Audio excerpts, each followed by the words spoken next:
Buenos días, estamos aquí transmitiendo, compartiendo un pequeño video que va a aportar mucho conocimiento en cuanto a la rama de la fitoterapia, la arbolaria que nosotros conocemos. Tiene sus datos históricos relevantes, importantes, y que hoy en la actualidad mucha gente está acudiendo a este tipo de medicina tradicional, como algunas enciclopedias le llaman. Y si vamos un poquito a la historia de la arbolaria, nos vamos a dar cuenta que desde los egipcios, desde la cultura judía, desde la cultura china, la parte de Yan Shao, Ongshan, todos esos personajes o tribus que crecieron en el oriente, usaban la medicina tradicional, por ejemplo, como el ginseng, que es una planta que viene del oriente, que la ocupaban, que le llamaban el árbol de la plenitud de la vida o la raíz del hombre, porque tiene forma del hombre. Ellos ocupaban todo ese tipo de medicinas tradicionales para sanar males como la anemia, como la impotencia sexual. En algunos estudios que se han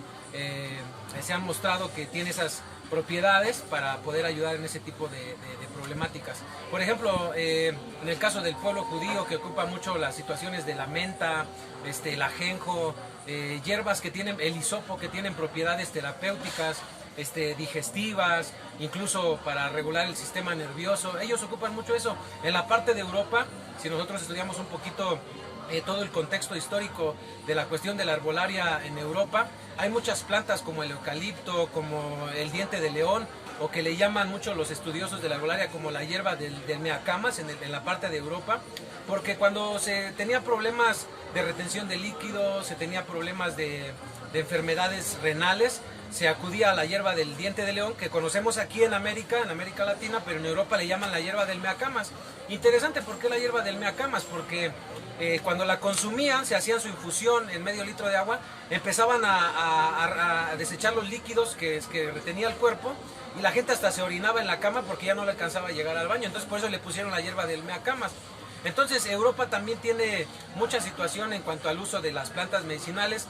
Cuando viene ya la etapa del descubrimiento de América, que vienen los españoles, vienen aquí en la cultura de la parte de los aztecas, los mexicas, todos ellos ocupaban todas las plantas como la ruda, como el árnica, inclusive si ustedes estudian alguna enciclopedia, los aztecas le llamaban la hierba de la montana al árnica, porque eso es interesante, porque nosotros hay hierbas que conocemos como un solo nombre, pero tienen diferentes nombres. Por ejemplo, cuando una vez estuve en Paraguay, la hierba que nosotros le llamamos aquí el hinojo, allá ellos le llaman el cedrón. Es interesante porque aquí en México podemos conocer una hierba con un nombre, pero si nos vamos a otra cultura, a otra nación, a otro país, la conocen con otro nombre. Por ejemplo, les pudiese hablar de la hierba mate, que nosotros también conocemos aquí en México, que nosotros la tomamos muy distinta que los argentinos. Cuando yo estuve en Argentina, la hierba mate ellos la consumen en una matetera con su bombilla, y la llenan de mate, llenan el vasito con mate. Nosotros aquí la tomamos diferente, una porción de tres dedos para un vasito de agua, y lo tomamos como un tecito natural, pero el argentino lo toma diferente, ¿no? O en Paraguay, los que consumen, por ejemplo, un mate diferente o preparan sus bebidas diferentes con hoja de guayaba, con hoja de aguacate. Es muy diferente cada cultura. Incluso el uruguayo, cuando estuvimos en Uruguay, ellos consumen el mate de manera diferente que el argentino, porque el argentino se va y se sienta en un lugar y consume su mate, que incluso si nosotros vemos por qué ellos consumen mate, porque tiene propiedades digestivas, tiene mateína, que es como la parte de la cafeína para despertarnos cuando uno está todo adormilado, sirve para ciertos dolores de cabeza, problemas estomacales.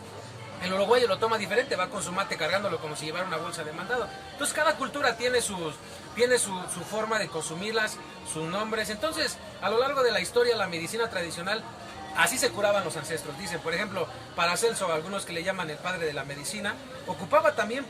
situaciones de medicinas para curar males. Entre los griegos ocupan, por ejemplo, mucho el olivo, aparte de para un adorno, para una corona, la ocupan medicinalmente para problemas de la próstata, problemas de infecciones o tumores dentro del organismo, ya sea quistes en la cuestión de los intestinos o problemas de los senos, porque se ha hecho estudios que el olivo tiene propiedades desinflamatorias. Y así a lo largo de la historia, por ejemplo, en la Segunda Guerra Mundial,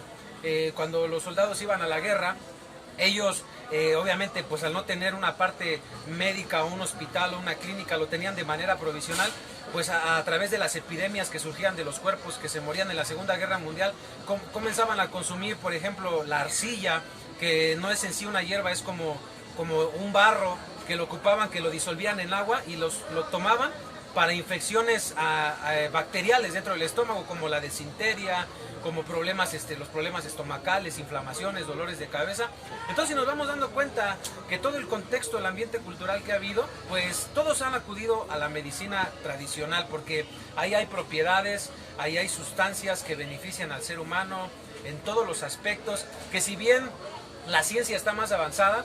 y nos ayuda en cuanto a los estudios y todo eso, y la medicina a veces cura ciertos males y a otros que no los cura porque hay problemáticas muy fuertes. La Organización Mundial de la Salud dice que más o menos en el mundo hay más de 7,000 enfermedades raras, entre conocidas y raras que se van descubriendo, y muchos acuden a la medicina tradicional porque ayuda esa es la parte de la fitoterapia que muchos le llaman en el estudio de la fitoterapia, que ayuda a terapiar los males o los problemas que los seres humanos tienen. Incluso los médicos, si tú te vas con un médico, a mí me ha tocado estar con médicos que ellos recomiendan, por ejemplo, la valeriana, cuando tienes problemas de migraña, de jaquecas, de cefalea tensional, de dolores muy fuertes de cabeza o cuando la gente tiene embolia o tiene estrés postraumático, problemáticas, te dan un medicamento, pero también te recetan una medicina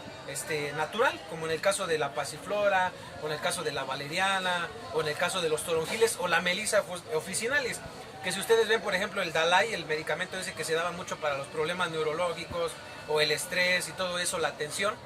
los problemas nerviosos como el insomnio, si ustedes estudian ahí viene de qué sustancias está hecho y está compuesto de la melisa officinalis, que es el toronjil que nosotros conocemos aquí en el mercado. Entonces, como ustedes se dan cuenta, la medicina tradicional siempre ha sido un recurso que la gente ha utilizado para las problemáticas y las enfermedades que tenemos. Entonces, los motivamos a que acudan a algún tecito, a través del internet. Se van a encontrar plantas ahí muy raras que incluso en el mercado las vienen a consultar, que no las tenemos porque algunas son extranjeras, otras son nacionales, otras que se han descubierto, en el caso como la hierba del sapo y otro tipo de plantas que se han ido descubriendo a través de la historia y de la gente que le apasiona esta rama, que es muy apasionante como todas